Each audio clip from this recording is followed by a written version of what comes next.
and most Americans know today as Columbus Day, at least in 47 states, although Hawaii has renamed it Discoverers Day after the original Polynesians who populated that island thousands of years ago.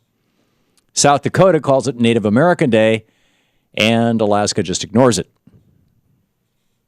like pretty much everything else.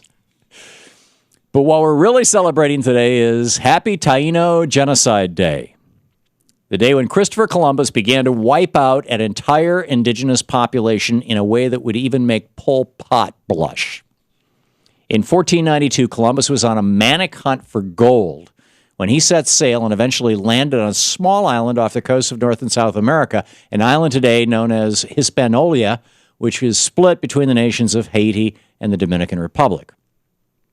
And as he wrote in a letter to the King and Queen of Spain, "Gold is most excellent. Gold constitutes treasure, and he who has it does all he wants in the world and can even lift souls up to paradise."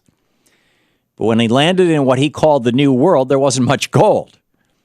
But he did find something he thought was just as good as gold: people, who, in Columbus's mind, would make great slaves. So he wrote to the Spanish monarch, quote, "They are well built, with good bodies and handsome features. They do not bear arms and do not know them.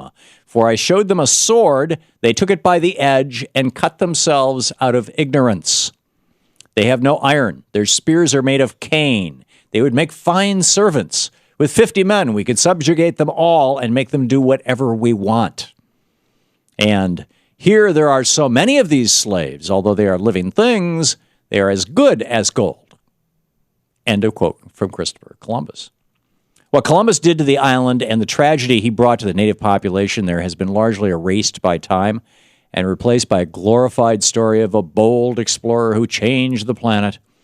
In reality, though, as a result of what we've learned from writings by Christopher Columbus's own men, he raped, pillaged, enslaved, and slaughtered people just to get rich. Not exactly the type of guy worthy of a Main Street parade. One of Columbus's crewmen, Miguel Bueno, described the scene when Columbus arrived in Hispaniola for the second time, and thousands of Tainos, or what were referred to as Indians, came out to greet the ships. Bueno writes, "When our caravels," that's the ships, were to leave for Spain, we gathered 1,600 male and female persons of those Indians. For those who remained, that is for the Spaniards who were staying on the island, we let it be known to the Spaniards in the vicinity that anyone who wanted to take some of them, that is the slaves, could do so to the amount desired, which was done." Bueno went on to write that he took his own sex slave, a beautiful teenage girl who, in his own words, quote, "resisted with all her strength," end quote, leaving him no other choice but to, quote, "thrash her mercilessly and rape her," end quote. And when Columbus's men did good work, Columbus routinely presented them with their very own sex slaves. But that was just the beginning. Columbus eventually started up a global child sex slave trade, exporting young Indians all around the world. As he bragged to a friend in a letter written in 1500, 100 castellanos, that's a Spanish coin, are as easily obtained for a woman as for a farm. And it is very general, and there are plenty of dealers who go about looking for girls. Those from 9 to 10 years old are now in demand, end quote, from Christopher Columbus. Eventually, under Columbus's orders, life for the Taino on their homeland of Hispaniola got so bad that they resorted to mass suicide. As the Spanish missionary Pedro Cordoba noted in 1517, 25 years after Columbus arrived, quote, "As a result of the sufferings and hard labor they endured, the Indians choose and have chosen suicide. Occasionally 100 have committed mass suicide.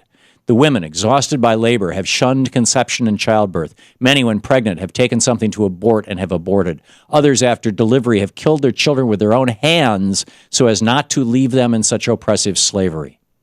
End quote. By the time Cordoba wrote those words, the indigenous population on Hispaniola had plummeted from roughly 3 million people before Columbus arrived to only 12,000 people 25 years later. A few decades after that, not one was left on the island. An entire culture and people completely wiped off the map and largely forgotten, thanks to Christopher Columbus. Happy Taino Genocide Day. I propose we rename Columbus Day Taino Genocide Day or Native American Genocide Day. Take your pick.